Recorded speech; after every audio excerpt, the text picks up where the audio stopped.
and over the topic, the reforms of Nehemiah. Can we say it together? Once again, yes, the reforms of Nehemiah. That's what we're considering this morning. And our text is very lengthy. Nehemiah chapter 8, chapter 9, chapter 10, chapter 11, chapter 12, chapter 13.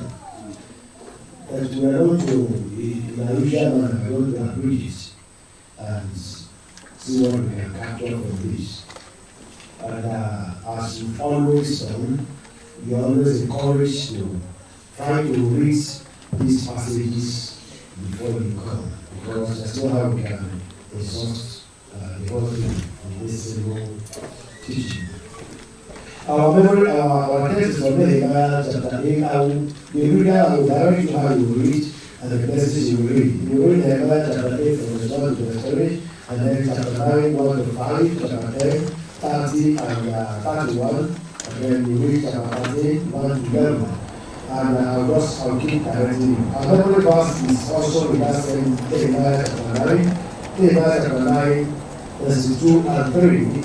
That's where we take our memory verse. Can we open our Bible to the book of Nehemiah, please? Nehemiah. Nehemiah.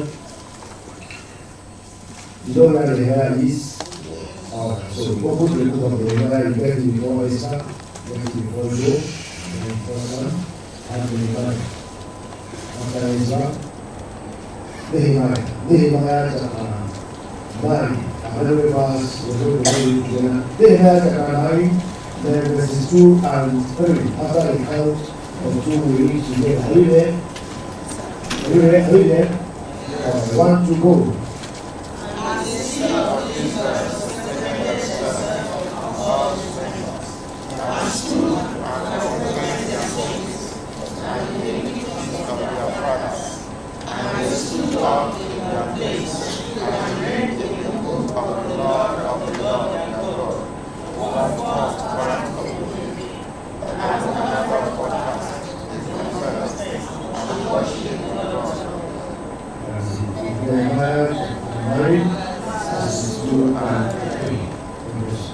Now, our text for Nehemiah chapter 8, the first, who will be the first reader?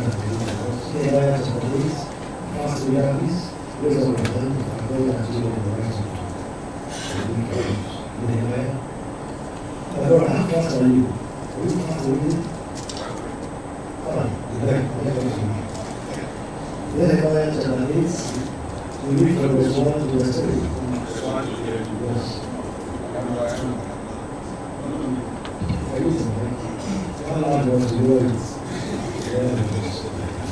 Nehemiah chapter 8, verses 1 to 3. Now all the people gather as one man in the open square. Go ahead. 1 to 8.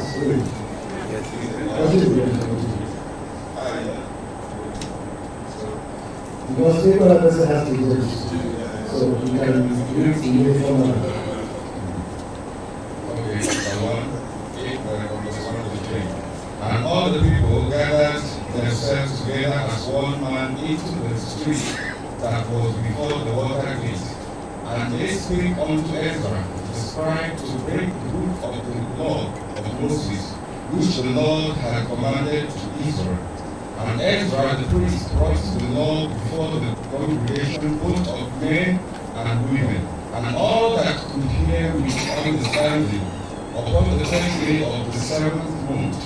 And he read there before the street that was before the water gate, from the morning until midday, before the men and the women, and those that could understand, and the ears of all the people were attentive unto the book of the law.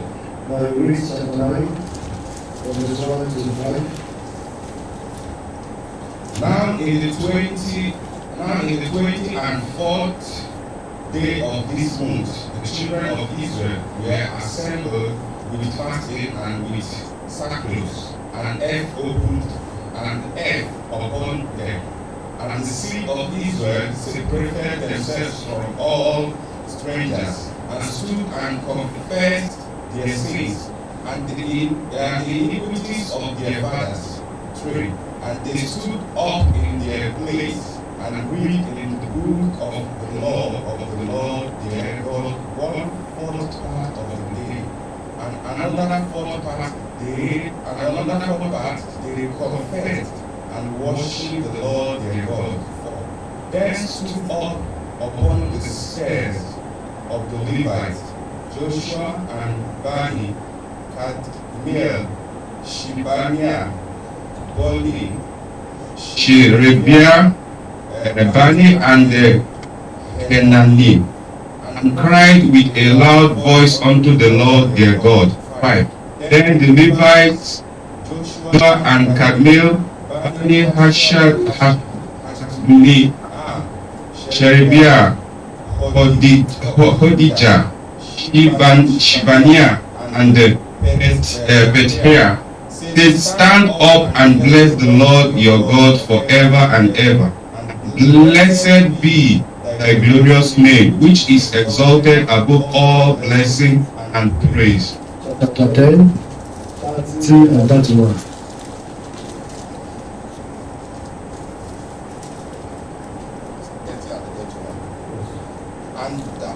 And that we would not give our daughters unto the people of the land, nor take their daughters for our sons. And if the people of the land bring ware of any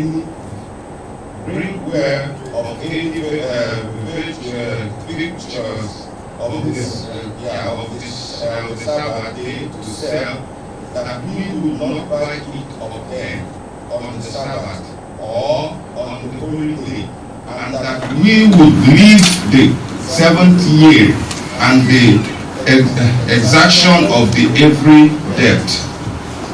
It's alright, so that's why you read chapter 13, 1 to 11. Chapter 13, we read from verse 1 to 11. Praise the Lord. Chapter 13. And on that day they read in the book of Moses in the audience of the people, and therein was found written, and the Ammonites and the Moabites should not come unto the congregation of God forever, because they met not the children of Israel with bread and with water. They hired Balaam against them, that he should curse them. Howbeit our God turned the curse into a blessing. Now it came to pass, when they had heard the law, that they separated from Israel all the mixed multitude. And before this, Eliashib the priest, having the oversight of the chamber of the house of our God, was allied unto Tobiah, and he had prepared for him a great chamber, where at the time they laid the meat offerings, the frankincense, and the vessels, and the tithes of the corn, the new wine, and the oil, which was commanded to be given to the Levites, the singers, and the porters, and the offerings of the priests. But this time was not I at Jerusalem, for in the 32nd year of Artaxerxes, king of Babylon, came I unto the king, and after certain days obtained I leave of the king. And I came to Jerusalem, and understood of the evil that Eliashib did for Tobiah, and been preparing him a chamber in the courts of the house of God. And it grieved me sore. Therefore I cast forth all the household stuff of Tobiah out of the chamber. Then I commanded, and they cleansed the chambers, and thither brought I again the vessels of the house of God, with the meat offering and the frankincense. Sorry, I can stop there. That's okay. Now, I want us to reflect back on the story we had in volume 70, the last Old Testament study in volume 70. Because when you look at what we are studying today, you will see that it's a continuation of where we stopped in that Old Testament study of volume 70. And that study was centered on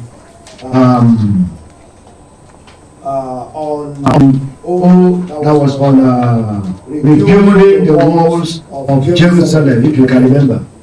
The last Old Testament story we had.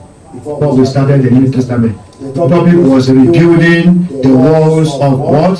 Of Jerusalem. So this is a continuation, but we stopped that in chapter 9 and chapter 7.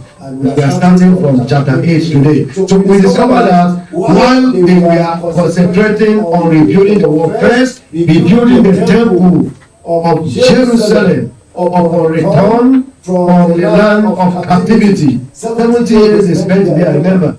Then the first part that returned was under who? Under Zerubbabel. Then the second part that returned under who? I praise God for your memory. Then the third part that returned under who?